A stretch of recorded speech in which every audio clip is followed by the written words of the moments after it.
تاکہ ہماری زندگی بہتر ہو سکے، لیکن اس کے جذبات اور میری منطق ایک دوسرے سے کبھی میل نہ کھا سکے۔ پھر دن آیا پھر جب اللہ نے مجھے بیٹی دی۔ یہ لمحہ میری زندگی کے سب سے حسین لمحوں میں سے ایک تھا۔ میں نے اپنی بیوی کے چہرے پر تھکن اور خوشی کا امتیاز دیکھا، اس کے لبوں پر مسکراہٹی اور آنکھوں میں نمی۔ وہ بار بار اپنی بچی کو دیکھتی اور پھر میری طرف دیکھ کر ایک عجیب سا اعتماد جتاتی، جیسے کہنا چاہتی ہو کہ یہ ہمارا رشتہ اب اور مضبوط ہو گیا ہے۔ میں نے بھی اپنی بیٹی کو پہلی بار گود میں لیا تو دل میں عجیب سا احساس جاگا۔ یہ ننھی سی جان میرے لیے اللہ کی سب سے بڑی نعمت تھی۔ اس کے لمس نے میرے سارے دکھ اور تھکن بھلا دی۔ شروع کے دنوں میں واقعی ذکیہ نے اپنی ساری توجہ بچی پر مرکوز کر دی۔ وہ ہر وقت اس کے گرد رہتی، اسے گود میں لے کر گھنٹوں بیٹھی رہتی اور اس کے ننھے ننھے ہاتھوں کو چومتی۔ کبھی آنکھوں میں آنسو آ جاتے، کبھی ہنسنے لگتی۔ میں نے سوچا تھا کہ اب وہ مجھے شکایت نہیں کرے گی، لیکن کچھ ہی عرصے بعد وہی پرانی باتیں دوبارہ شروع ہو گئیں۔ ذکیہ کہنے لگی کہ میں اس کے لیے پہلے جیسا نہیں رہا، میں گھر آ کر بھی اس کے ساتھ وقت نہیں گزارتا اور میرا دل اب پہلے جیسا نہیں رہا۔ میری سمجھ سے باہر تھا کہ آخر میں کیا کروں۔ میں دن رات محنت کرتا تھا، کاروبار کے چکر میں کبھی نقصان اٹھاتا، کبھی کامیابی ملتی، کبھی دل ہی دل میں چاہتا تھا کہ میری بیوی میرا ساتھ دے، مجھے حوصلہ دے، مگر وہ الٹا مجھ سے شکایتیں کرنے لگتی۔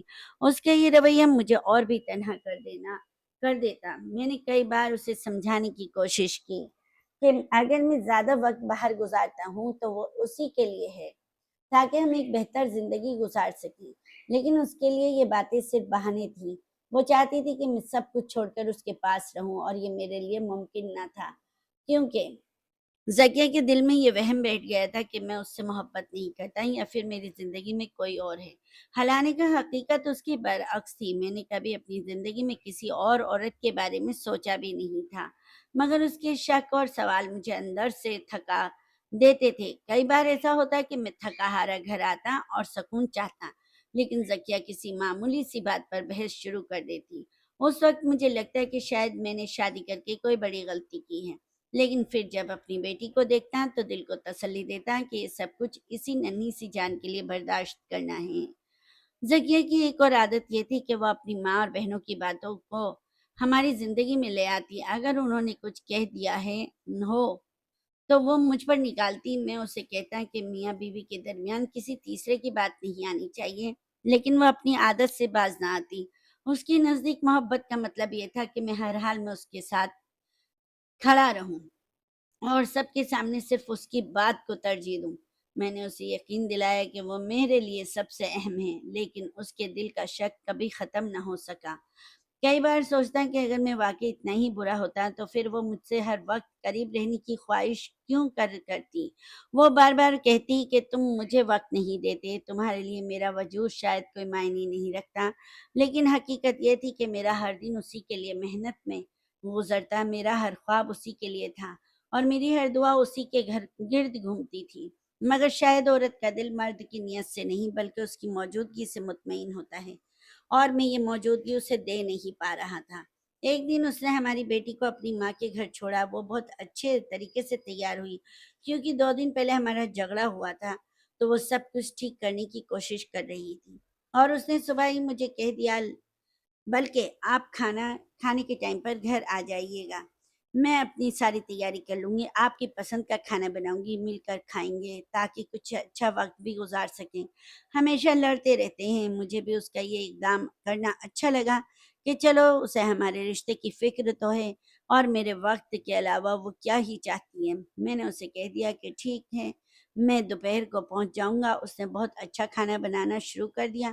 وہ بیچاری 3-4 گھنٹے سے لگی ہوئی تھی، لیکن جیسے ہی میں آفس سے نکلنے لگا، ایک بڑا ضروری کلائنٹ آ گیا۔ مجھے لگا کہ تھوڑی دیر بیٹھ کر چلا جائے گا، میں ادھر آدھا گھنٹہ لیٹ ہو جاؤں گا تو کہہ دوں گا کہ ٹریفک میں پھنس گیا ہوں، لیکن یہ کلائنٹ اٹھ بھی نہیں رہا تھا اور باتیں بھی بڑی ضروری کر رہا تھا، اور کرتے کراتے 2-2.5 گھنٹے گزر گئے۔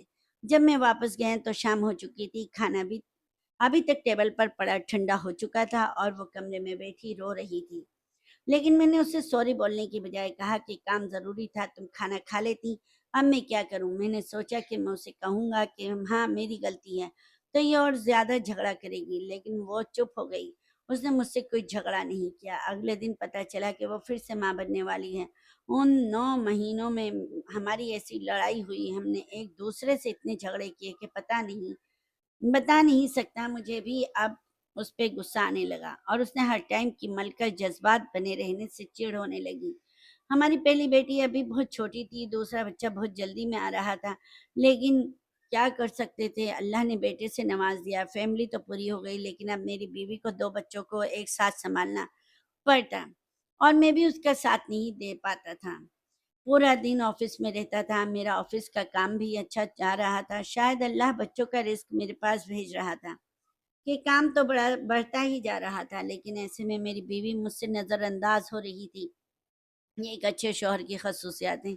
مجھے پتہ ہی نہیں چلا کہ وہ کبھی اتنی زیادہ چڑچڑی، جذباتی اور نفسیاتی بن جائے گی۔ پھر مجھے کسی نے مشورہ دیا کہ عورت کاموں سے بھی گھبرا جاتی ہے، اور اب 2 بچے ہو گئے ہیں، تم کسی کام والی کو گھر میں رکھ لو، تمہاری بیوی کے دماغ اور جسم کو آرام ملے گا تو وہ ٹھیک ہو جائے گی۔ مشورہ تو یہ اچھا تھا کہ میں گھر میں کوئی نوکرانی رکھ لیتا، لیکن آج کل نوکرانیاں بڑی تنگ کرتی تھیں، ایک مہینے میں 20 چھٹیاں کر لیتی اور باقی 10 دن آتی۔ ایسے میں ان کا کیا فائدہ ہوتا؟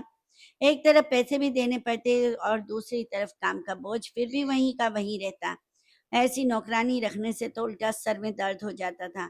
کبھی وہ آ کے کہتی کہ آج طبیعت خراب ہے، کبھی کسی عزیز کا بہانہ بنا دیتی، اور میری بیوی بھی ان باتوں میں پر مزید چڑچڑی ہو جاتی تھی۔ اس لیے میں نے سوچ لیا تھا کہ یہ وقتی حل تو ہو سکتا ہے، لیکن مستقل سکون نہیں دے سکتا۔ اسی دوران کسی نے ایک لڑکی کے بارے میں بتایا۔ یہ لڑکی عمر میں کم تھی، لیکن حالات نے اسے بہت جلد بڑا کر دیا تھا۔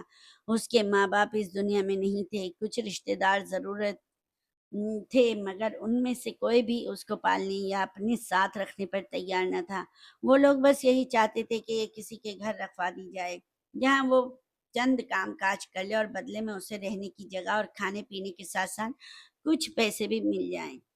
میرے دوست نے مجھے کہا کہ اگر تم چاہو تو اس کو اپنے گھر لے آؤ، یہ تمہاری بیوی کے لیے بھی اچھی ثابت ہوگی، سہارا بن جائے گی اور بچے کو بھی سنبھال لے گی۔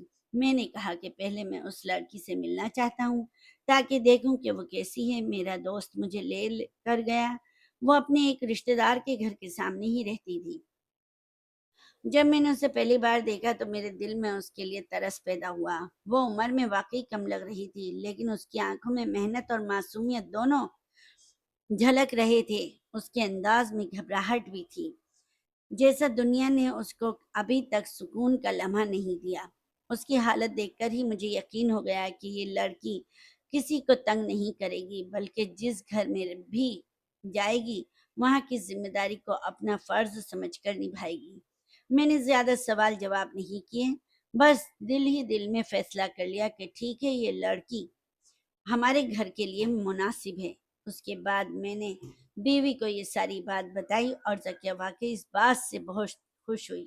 اس نے کہا کہ اگر یہ لڑکی آ گئی تو اس کے کندھوں سے بڑا بوجھ اتر جائے گا، کیونکہ اب تک جو وہ سارا دن بچوں کو سنبھالتی اور گھر کے کاموں میں لگی رہتی تھی اور اکثر تھکن سے چڑچڑی ہو جاتی تھی، اس کے چہرے پر پہلی بار ایک سکون دکھائی دیا۔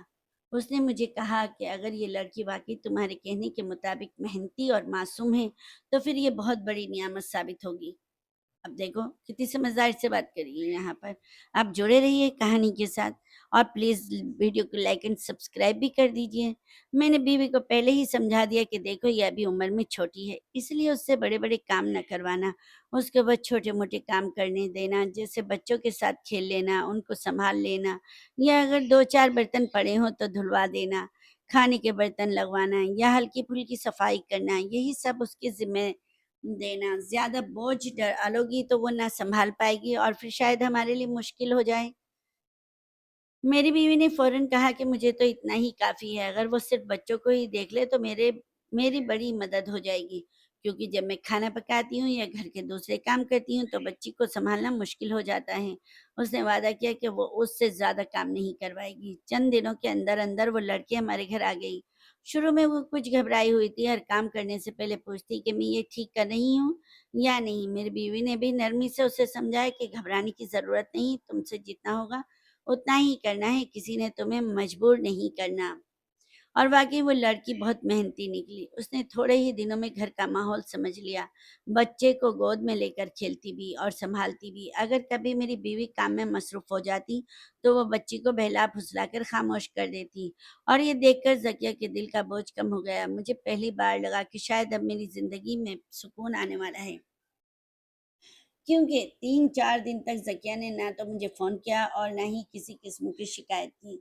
پہلے تو وہ دن میں کئی بار کال کر کے کہتی کہ میں اکیلی ہوں، بچوں کو مطلب سنبھالنا مشکل ہے اور تم باہر بیٹھے اپنی موج مستی کر رہے ہو۔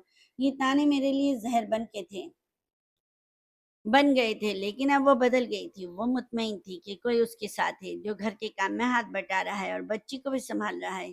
میرے دل میں شکریہ جذبہ جاگا کہ بلا آخر میری ترکیب کام آ گئی تھی۔ میں نے سوچا کہ یہ قدم میری زندگی کا سب سے اچھا فیصلہ ثابت ہوگا، کیونکہ اگر بیوی کا من ٹھیک رہے اور گھر کے کام بآسانی چلتے رہیں تو مرد کے لیے بھی سکون ہی سکون ہوتا ہے۔ مجھے ایسا لگنے لگا کہ اب میں پوری توجہ اپنے کاروبار پر دے سکوں گا اور گھر کے جھگڑوں اور شکایتوں سے بچ جاؤں گا۔ مجھے یقین ہو گیا ہے کہ آنے والے دنوں میں میری زندگی آسان اور پرسکون ہو جائے گی۔ اس لڑکی کا نام مریم تھا۔ یہ بہت زیادہ محنتی لڑکی معلوم ہو رہی تھی، بچوں کا بہت خیال رکھتی تھی۔ میرا بیٹا بھی بہت چھوٹا تھا، اس کو پورا دن گود میں اٹھائے رکھتی، کیونکہ اسے گود کی عادت تھی۔ اس کے اس رویے نے میری نظر میں اسے ایک خاص حیثیت دے دی تھی۔ وہ تو بچی سمجھتا تھا نا۔ میں نے اپنی بیوی سے کہا کہ اس کے لیے کپڑے جوتے کا انتظام کر لینا اور ایک چھوٹے والے کمرے میں بستر لگا دینا، کیونکہ ہمارا گھر ماشاءاللہ بڑا تھا، لیکن گھر میں رہنے والے ہم 2 ہی لوگ تھے۔ اس بات پر ذکیہ نے کہا کہ پورا کمرہ دینے کی کیا ضرورت ہے، بچے کے کمرے میں سو جائے گی۔ میں نے کہا نہیں، برا لگتا ہے، کمرہ دے دو، کچھ نہیں ہوتا۔ تو وہ آخر کار مان گئی۔ ایک دن میں گھر آیا تو دیکھا کہ مریم کے چہرے پر ایک چوٹ کا نشان تھا۔ میں نے فوراً اسے بلایا اور پوچھا بیٹا کیا ہوا، یہ تمہیں کیسے لگی؟ اس نے گھبرا کر کہا کہ کچھ نہیں ہوا۔ میں نے دوبارہ پوچھا اور کہا نہیں، بتاؤ مجھے کیا ہوا، کیونکہ وہ کافی ڈری ہوئی لگ رہی تھی۔ اس نے ہچکچاتے ہوئے کہا وہ بچوں کے ساتھ کھیل رہی تھی تو منہ پر لگ گئی۔ میں نے اس کے اس جواب پر سختی سے کہا کہ اتنے بدتمیز ہو گئے ہو، یہ تم نے مالکن کو کیوں نہیں بتایا؟ اس نے سر جھکایا اور کہا کہ نہیں صاحب جی، آپ ان کو نہیں بتائیے گا، نہیں تو وہ مجھے ڈانٹیں گی۔ میں نے حیرانی سے پوچھا وہ تو مالکن ہے، وہ کیوں تمہیں ڈانٹیں گی، تم تو اچھا کام کرتی ہو؟ کہنے لگی کہ نہیں صاحب جی، آپ ان کو نہیں بتائیے گا، بس موج مستی میں تو چوٹ تو لگ سکتی ہے نا۔ میں نے اسے تسلی دی کہ اچھا ٹھیک ہے، اپنا خیال رکھو۔ مجھے اسے دیکھ کر بڑا ترس آتا تھا، ہمارے بھی بچے تھے اور وہ بھی کسی کی بچی تھی۔ میرے دوست نے بتایا تھا کہ اس کے ماں باپ ایک حادثے میں اس دنیا سے چلے گئے تھے، بیچاری کبھی کبھی شاید انہیں یاد بھی کرتی ہوگی۔ میں نے سوچا کہ یہ لڑکی ہمارے گھر میں آرام اور سکون کا سبب بن سکتی ہے۔ اس کی محنت اور معصومیت نے میرے دل کو چھو لیا تھا۔ ایک دن میں اور ذکیہ بچے کو لے کر ایک ہوٹل گئے تاکہ تھوڑا باہر کا ماحول بدل جائے۔ بچے جو خوش کرنے کے لیے میں نے مریم کو بھی ساتھ لے لیا تاکہ وہ بچے کا خیال رکھ سکے۔ میں نے اسے ٹیبل پر بٹھا دیا، لیکن ذکیہ نے فوراً کہا کہ اسے سائڈ پہ بٹھا دو۔ میں نے کہا نہیں، یہ ہمارے ساتھ بیٹھے گی۔ سائڈ پہ کیوں بیٹھے گی؟ اور کہاں بٹھاؤں؟ سائڈ پہ یہاں تو کوئی جگہ نہیں ہے۔ ذکیہ کہنے لگی کہ دروازے کے پاس بٹھا دو۔ میں نے پھر کہا وجہ جگہ نہیں، ہمارے ساتھ آئی ہے تو ہمارے ساتھ بیٹھے گی۔ پھر میں نے اس کے لیے بھی ایک ڈبل ڈیل منگوا لیا تاکہ وہ کھا سکے۔ اس پر ذکیہ ناراض ہو گئی۔ میں نے پوچھا تمہیں کیا ہو گیا، وہ کھا لے گی تو تمہارا کیا چلا جائے گا، ہمارے پاس پیسوں کی کمی ہے کیا؟ وہ کہنے لگی اچھا اس کا تو بڑا احساس ہے آپ کو، لیکن میرے تو کبھی احساس نہیں کیا، مجھے تو روتا ہوا چھوڑ کر آفس چلے جاتے تھے، وہ ہمیشہ پرانی باتیں یاد کرتی تھی۔ میں نے ہنس کر کہا کہ اب کیا تم اس لڑکی کے ساتھ مقابلہ لگاؤ گی؟ ذکیہ نے غصے میں کچھ نہ کہا، لیکن اس کے چہرے پر ناراضگی صاف دکھائی دے رہی تھی۔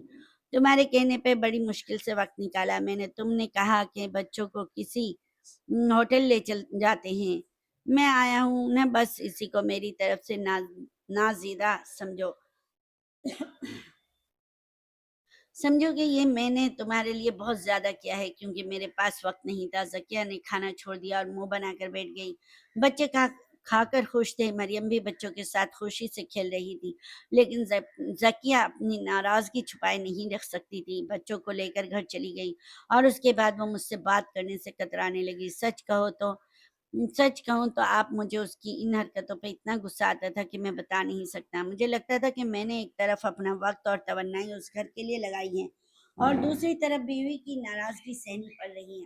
میں نے سوچا کہ شاید عورت کا دل سمجھنا مرد کے لیے سب سے مشکل کام ہے، کیونکہ وہ چاہتی ہے کہ اس کی ہر خواہش پوری ہو اور اس کا ہر شکوہ سن کر حل کیا جائے، لیکن مرد اپنی ذاتی اور پیشہ ورانہ ذمہ داریوں میں الجھ کر اس خواہش کو پورا کرنے میں ناکام رہتا ہے۔ ایک میری بیوی کی قسمت ہی بری تھی کہ جب بھی وہ میرے لیے کچھ کرنا چاہتی تھی یا جب اس کو میری ضرورت ہوتی تھی، میں ٹائم پہ نہیں پہنچ پاتا تھا۔ اسی دن کچھ ایسا ہو جاتا تھا کہ بدمزگی ہو جاتی تھی اور سارا کچھ خراب ہو جاتا تھا۔ پھر اس نے مجھے منانے کی خاطر اور اس رشتے کو ایک خوبصورت روپ دینے کی خاطر کہا کہ ہم بچے مریم کے پاس چھوڑ کے لانگ لانگ ڈرائیو پر جائیں گے۔ میں نے کہا کہ ہمیں گاڑی میں کچھ کام ہے، وہ ٹھیک کروا کے آتا ہوں، پیٹرول وغیرہ ڈلواتا ہوں، تو اتنے میں تیار ہو جاؤ، پھر چلتے ہیں۔ لیکن کیا ہوا کہ راستے میں مجھے میرے دوست مل گئے اور میں ان کے ساتھ باتوں میں لگ گیا اور واپسی پر ٹریفک جام ہو گیا اور گھر آئے تو 2 گھنٹے گزر چکے تھے اور میری بیوی جو کہ شاید تیار ہوئی تھی لیکن اس نے کپڑے بھی بدل لیے تھے، بس اس کے چہرے پر میک اپ لگا ہوا تھا، جو اس بات کی گواہی دے رہا تھا کہ تیار تو ہوئی تھی لیکن دیر کی وجہ سے اس نے پھر سے گھر والے کپڑے پہن لیے۔ میں نے معافی مانگی تو کہنے لگی کہ پہلے مجھے لگتا تھا کہ آپ بہت مصروف آدمی ہیں، آپ کے پاس واقعی وقت نہیں ہوتا، لیکن اب مجھے لگتا ہے کہ آپ کے پاس وقت ہوتا ہے لیکن آپ مجھے وقت دینا نہیں چاہتے ہیں، یہ سب کچھ جان بوجھ کے کرتے ہیں۔ میں نے کہا کہ ایسی کوئی بات نہیں ہے، لیکن اس نے کہا کہ یہی بات ہے۔ وہ دن بدن چڑچڑی ہوتی جا رہی تھی، اتنی زیادہ کہ اب تو میں کبھی کبھی یہ سوچنا شروع کر دیتا کہ اس سے جان چھڑوا لوں۔ یہ صرف میں غصے میں ہی سوچتا تھا کیونکہ وہ میرے بچوں کی ماں تھی، ایسا تو میں نہیں کر سکتا تھا، لیکن پھر بھی اس نے مجھے اس مقام پر لا کھڑا کیا تھا۔ ایک دن تو غلطی سے میرا اس پہ ہاتھ بھی اٹھ گیا اور اس کے بعد سے شاید اس کے دل میں میرے لیے جو آخری بھرم تھا وہ بھی ٹوٹ گیا، کیونکہ اس سے پہلے بڑی بڑی لڑائیاں ہوتی آئی تھیں، ہمارے بہت جھگڑے ہوئے تھے، لیکن میں نے کبھی اس پہ ہاتھ نہیں اٹھایا تھا۔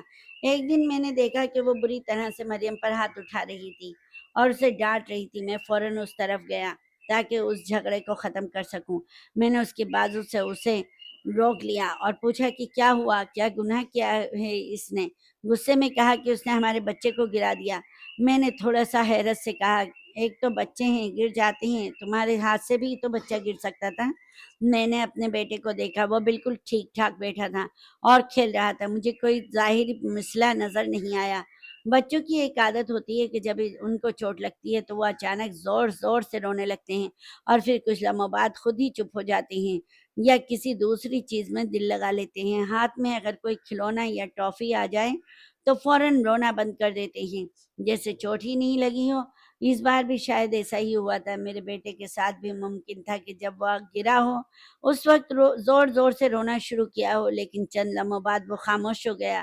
ہو سکتا ہے کہ اس کے دھیان کو دوسری چیز نے بدل دیا ہو، لیکن زکیہ کی آنکھوں میں غصہ صاف دکھائی دے رہا تھا۔ وہ اس بات کو برداشت نہیں کر رہی تھی کہ مریم نے بچے کو گرنے دیا ہو۔ اس کی آواز میں سختی تھی اور اس کے لہجے میں تلخی۔ میں نے اسے سمجھانے کی کوشش کی، ایسے چھوٹے چھوٹے واقعات میں تحمل سے کام لینا چاہیے اور ہاتھ اٹھانا درست نہیں ہے۔ میں نے کہا کہ تم نے اچھا نہیں کیا، ایسے کوئی تمہارے بچوں کو تھپڑ لگائے تو میں کیسا محسوس کروں گا، لیکن وہ میری بات سننے کو تیار نہ تھی۔ اس نے اپنی آواز تیز کر دی اور کہا، جو غلطی کرتا ہے اسے سزا ملتی ہے، آپ کو کیا ہے، آپ میرے معاملے میں نہ بولا کریں، اور ویسے بھی آپ کو کیا دلچسپی ہے گھر میں کیا ہو رہا ہے، جا کے اپنا بزنس سنبھالیں۔ میں نے نرم لہجے میں کہا کہ میں صرف تمہاری بھلائی چاہتا ہوں، لیکن اس کا جواب تلخ تھا۔ وہ وہاں سے چلی گئی اور میں رہ گیا مریم کے ساتھ، جو خاموشی سے کھڑی تھی۔ میں نے اسے قریب بلایا اور کہا، بیٹا معاف کر دینا، تمہاری مالکن کو غصہ آیا ہے۔ مریم نے سر جھکایا اور کہا کہ کوئی بات نہیں، غلطی میری ہے۔ یہ سن کر میرے دل میں اس کے لیے ایک عجیب سا درد جاگ اٹھا۔ مجھے لگا کہ اس کا دل بہت حساس ہے اور اس نے صرف اس وجہ سے معافی مانگی کہ وہ اپنی غلطی پر شرمندہ تھی۔ میں نے اپنی جیب سے کچھ پیسے نکالے اور اس کو دیتے ہوئے کہا کہ اپنے لیے کچھ لے لینا، کچھ کھا لینا کچھ، لیکن اس نے انکار کر دیا اور عاجزی سے کہا مجھے پیسے نہیں چاہیے، مجھے بس کام کرنے دو، مجھے آرام اور سکون کی ضرورت ہے۔ اس لمحے مجھے یہ سوچ کر حیرت ہوئی کہ ایک یتیم لڑکی جو اپنی زندگی میں بہت کم سہارا پائی ہو، اس کے اندر بھی اتنی عاجزی اور محنت کی طاقت ہو سکتی ہے۔ لیکن مجھے یہ بھی احساس تھا کہ ہمارے گھر کا ماحول اب ایک نہایت خطرناک رخ اختیار کر رہا تھا۔ ایک چڑچڑی عورت جو ہر وقت بس جذباتی رہتی ہے اور وہ پورے گھر کا سکون برباد کر سکتی ہے، اور ذکیہ اس کی پرفیکٹ مثال بن چکی تھی۔ میں نے کئی بار سوچا کہ شاید میں نے ایک ایسا گھر میں قدم رکھا ہے جہاں سکون کی بجائے لڑائی اور شکایت ہی بڑھتی جائے گی۔ اب ایک ہفتے کے لیے مجھے دوسرے شہر جانا تھا، مجھے کام تھا، اور میں پہلے ہی ہمارے اتنے جھگڑوں سے تھک چکا تھا کہ اگر میں ذکیہ کو یہ بتاتا کہ میں جا رہا ہوں تو مجھے معلوم تھا کہ وہ کیا طوفان برپا کر دے گی۔ اس کی عادت تھی کہ وہ چھوٹے چھوٹے بہانے تلاش کر کے ناراض ہو جاتی تھی اور ایک چھوٹی بات کو دل پر لے لیتی تھی۔ میں جانتا تھا کہ اس بار بھی اگر میں نے اسے بتایا تو وہ مجھے روکنے کی کوشش کرے گی یا شاید رو بھی دے گی۔ اس لیے میں نے اس بات کو چھپانے کا فیصلہ کیا کہ میں جانے والا ہوں اور بس اپنے کام میں مشغول ہو جاؤں۔ میں نے اس فیصلے کے پیچھے یہ سوچ رکھی تھی کہ ایک مرد کے لیے ضروری ہے کہ وہ اپنے اور اپنے خاندان کے لیے صحیح وقت پر صحیح قدم اٹھائے، کیونکہ اگر ایک مرد اپنی زندگی میں استحکام پیدا کرے تو اس کے گھر میں بھی امن قائم رہتا ہے۔ لیکن میں نے یہ بھی جان لیا تھا کہ ذکیہ کے ساتھ میری یہ باتیں زیادہ دیر تک چلیں گی نہیں، کیونکہ اس کی حساسیت اور اس کا غرور میرے ہر فیصلے پر میں رکاوٹ پیدا کرتا رہا تھا۔ تو وہی بات ہوئی جب میں نے اپنی بیوی سے کہا کہ مجھے ایک ہفتے کے لیے کام کے سلسلے میں باہر جانا ہے، تو اس نے غصہ اور تلخ لہجے میں کہا کہ ہاں جاؤ، مزے کرو، گھومو پھرو، وہی تمہاری زندگی ہے، میں یہاں بچوں کے ساتھ ذلیل ہوتی ہوں۔ میں نے اسے سمجھانے کی کوشش کی کہ میں گھومنے پھرنے نہیں جا رہا بلکہ ایک اہم کام کے سلسلے میں جا رہا ہوں، لیکن اس نے میری بات پر یقین نہ کیا اور اپنی ناراضگی اظہار مزید بڑھا دیا۔ وہ مسلسل بولتی رہی کہ مردوں کے کتنے کام ہوتے ہیں اور پتہ نہیں تم وہاں پر کیا کچھ کرو گے، ایک ہفتے میں مجھے تو پتہ بھی نہیں چلے گا کیونکہ میں تو یہاں بیٹھی ہوئی ہوں۔ اس نے میری طرف ایک الزام بھرا نظریہ ڈالا اور کہا کہ تمہاری زندگی میں کوئی ہے تبھی تمہارا میرے ساتھ یہ رویہ ہے۔ میں نے نرم لہجے میں کہا کہ اب تم نے مجھ پر شک کرنا بھی شروع کر دیا ہے، لیکن اس نے اپنی بات پر اڑ کر کہا شک نہیں، یقین ہے۔ اس بات پر ہمارا ماحول ایک دم سے بدل گیا اور ایک ایسا طوفان کھڑا ہوا جس کا اندازہ مجھے اس دن تک نہ تھا۔ ہم دونوں کے درمیان جذبات اور الفاظ کا تبادلہ ایک سخت لڑائی میں بدل گیا جو شاید ہماری زندگی کی سب سے بڑی لڑائی تھی۔ میں نے اسے سمجھانے کی کوشش کی لیکن وہ اپنی بات پر اڑی رہی۔ میں نے بھی غصے میں آ کر کہا کہ واپس آ کر میں تمہیں اس رشتے سے آزاد کر دوں گا تاکہ تم اپنی مرضی سے اپنی زندگی گزار سکو، اور اس نے بھی جواب دیا کہ وہ خود ہی چلی جائے گی اپنی زندگی سے۔ یہ الفاظ سن کر میرے دل میں ایک عجیب سی خراش پیدا ہوئی۔ میں نے سوچا کہ یہ لڑائی ختم ہونے کے بعد بھی ہمارے رشتے کی بنیاد ہلنے والی ہے۔ صبح وہ مجھ سے ملی بھی نہیں تھی۔ میں نے اپنا سامان پیک کیا، جوتے پہنے اور بغیر کسی الوداع کہے گھر سے نکل گیا۔ میں صبح 4 بجے روانہ ہوا۔ میری روح میں ایک عجیب سی بے قراری تھی۔ میرا ذہن ایک بڑی ڈیل کے بارے میں مصروف تھا جو میں اس شہر میں سائن کرنے جا رہا تھا۔ یہ ڈیل میرے بزنس کی زندگی بدلنے والی تھی۔ میں نے دل میں سوچا کہ جب ایکسٹرا پیسے آئیں گے تو میں بچوں کو ان کے نانا نانی کے گھر چھوڑ دوں گا اور اپنی بیوی کو کسی خوبصورت ملک کے ٹور پر لے جاؤں گا۔ یہ ایک سرپرائز تھا جو میں نے چپکے سے اپنے دل میں رکھا ہوا تھا تاکہ اس کی ساری شکایتیں اور ناراضگیاں ختم ہو جائیں۔ میں نے سوچا کہ بچے اب اتنے بڑے ہو گئے ہیں کہ ایک مہینہ ہمارے بغیر گزار سکتے ہیں، لیکن اس لڑائی کے بعد مجھے ڈر تھا کہ شاید ذکیہ اس پر آمدہ نہ ہو۔ لیکن میں نے دل میں فیصلہ کیا کہ کوئی بات نہیں، معاف کر دوں گا، جب پیسے آئیں گے وہ میرے ساتھ خوش رہے گی اور سب کچھ ٹھیک ہو جائے گا۔ یہی سوچ کر میں نے اپنا سفر شروع کیا۔ میں نے جانے سے پہلے مریم سے کچھ بات ضروری کی کیونکہ مجھے خدشہ تھا کہ بیوی کا غصہ ہمارے گھر کے ماحول پر اثر ڈال سکتا ہے۔ میں نے اسے کہا کہ سب کا خیال رکھنا، بچوں کو اچھی طرح سے